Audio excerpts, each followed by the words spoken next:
na primeira entrevista desde que deixou a prisão em dezembro de 2017 para cumprir regime domiciliar com uso de tornozeleira eletrônica, o empreiteiro Marcelo Odebrecht afirmou que a obra do Porto de Mariel, em Cuba, financiada pelo governo brasileiro, o do PT, foi feita a pedido do ex-presidiário Lula. Em entrevista à Folha de São Paulo, o empresário disse também que essa foi a única obra em que o governo brasileiro atuou pela realização. De acordo com Marcelo Odebrecht, a intenção de Lula inicialmente era de reconstruir uma estrada deteriorada no país, mas o governo cubano tinha acabado de passar por um tufão e, por isso, desprezou a estrada e pediu casas. Apesar da história, o empreiteiro nega a existência de orientações do governo para que a Odebrecht executasse projetos em outros países e também negou a existência de uma caixa preta no BNDES. Muito bem, Augusto Nunes, a gente sabe muito bem dessa aliança ideológica e até maior do que isso, uma aliança continental do Lula com a ditadura cubana para exercer uma influência, cada um nos seus respectivos países, nos países dos outros, para que houvesse uma tomada do poder político onde a esquerda latino-americana ainda não tinha. Houve aqui a criação do Foro de São Paulo em 1990, a parceria do Lula com o Partido Comunista Cubano do Fidel Castro. Eles começaram a organizar encontros anuais, é lógico que fora desses encontros também havia todas as articulações, as relações construídas a partir do Foro de São Paulo, como disse o Lula, e as relações das quais também se gabou depois o José Dirceu numa entrevista em que lembrava tudo que foi feito pelos petistas para que a esquerda fosse tomando o poder político em cada país. E ele lembrava justamente a importância que teve que tiveram os encontros do Foro de São Paulo nesse sentido. Portanto, uma parceria antiga. A gente viu o caso do Mais Médicos também servindo para financiar a ditadura cubana, quando apenas uma parte pequena daquela remuneração que deveria ir para o profissional cubano ia para o profissional, a maior parte ficava embolsada pela ditadura cubana e era também dinheiro público brasileiro, dinheiro dos pagadores de impostos do Brasil, que estava indo para a ditadura, portanto, por várias vias, em várias frentes, durante o governo do PT. E aqui o Marcelo Odebrecht, ele dá uma afagada no final, mas diz justamente que o Lula queria essa obra do Porto Mariel em Cuba, financiada pelo governo do PT. Quer dizer, muito clara aí essa necessidade de financiar uma ditadura que oprime até hoje a população, principalmente a população pobre, Augusto. É bom o Marcelo Odebrecht contar só a verdade, porque senão ele pode atrapalhar o acordo dele. Quer dizer, como não há uma caixa preta no BNDES, para começar pelo fim, se o Porto de Mariel foi financiado pelo BNDES? Então, ele é partícipe dessa história, o BNDES, dessa história muito mal contada que vai sendo esclarecida, né? Ainda não chegamos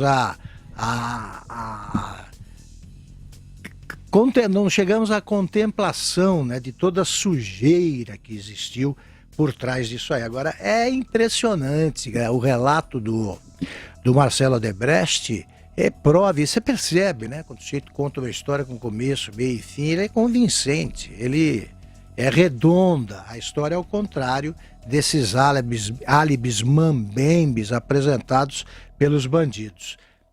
O Lula pediu até que eles ajudassem. Qual seria uma obra de infraestrutura aí realmente importante para Cuba? Chegou-se ao porto que o Brasil não tem, ainda não tem. O Brasil, o principal porto brasileiro, o Porto de Santos, o mais movimentado, digamos.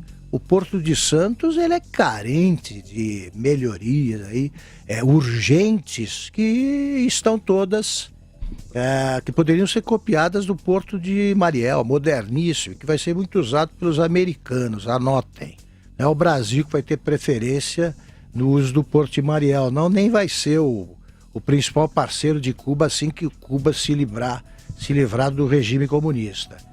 Ora, é a única obra em que o governo brasileiro atuou pela realização. Sim, nesse sentido, né? Nunca foi tão longe. É isso que ele deve estar dizendo, porque já estão provadas as maracutaias ocorridas em países africanos, aos quais que foram visitados pelo Lula, fantasiado de palestrante, e o Lula depois se acertava com o ditador desse país para que o BNDES financiasse uma obra qualquer dele lá, feita pela Odebrecht e outras empreiteiras.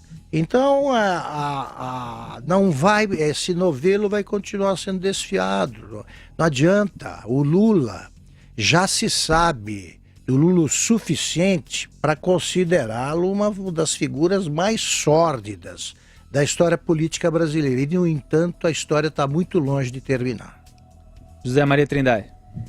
Olha, essa história, ela será contada, sim, pela história, mas quer dizer, esse caso será contado pela história, né? Eu digo história como ciência, mas, por enquanto, nós temos o papel de falar exatamente como a coisa é, nua e crua, colocando os pingos nos is.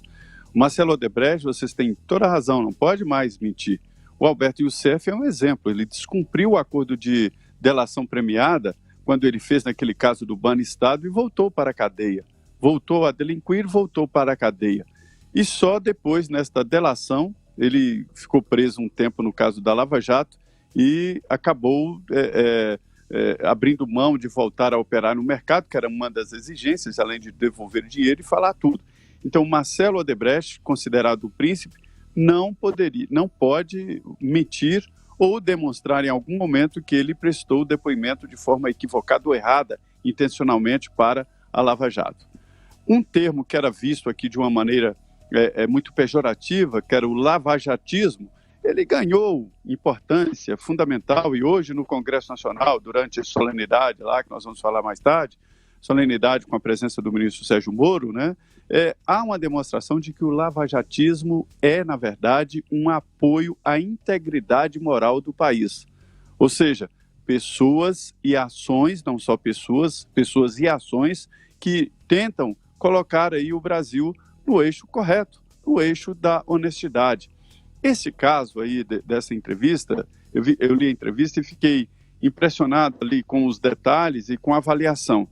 É evidente de que o ex-presidente Lula não pensava só em ideologia, o que já estaria completamente equivocado. Fazer investimentos do BNDES, dinheiro suado daqui do Brasil, em ideologias e para emprestar a países que não pagariam ao BNDES. Isso é buraco certo, não há como receber esse dinheiro, esses investimentos, né? Além disso, havia sim um interesse das empresas, o pagamento de propina, né? Qual era a estratégia? O presidente acabou exportando um processo de corrupção interno aqui no Brasil, que funcionou e foi desmascarado durante a CPI do orçamento. Qual era? O deputado colocava emenda no orçamento, às vezes emenda janela, o que significa isso, uma emenda com valor pequeno que seria alargado depois pelas empreiteiras, né, para municípios. E aí o prefeito aceitava a obra, mas era um pacote. O deputado já indicava a obra para o prefeito, geralmente um posto de saúde. Alguns prefeitos nem entenderam por que tanta oferta desses centros esportivos, né? Às vezes cidades pequenas com centros esportivos grandes, porque a construtora já estava também contratada para construir a obra e o deputado recebia uma porcentagem e também o governo. Então, esse era o processo do Brasil revelado pela CPI do orçamento e que foi internacionalizado com essa equipe, com esse grupo, com essa quadrilha do ex-presidente Lula. Foi assim em Cuba, foi assim na África, na Venezuela também aconteceu obras assim e em vários outros países. Então, a história não é só a ajuda ideológica, não, mas também a propina que vinha através dos empréstimos e através das construtoras que faziam as obras no exterior.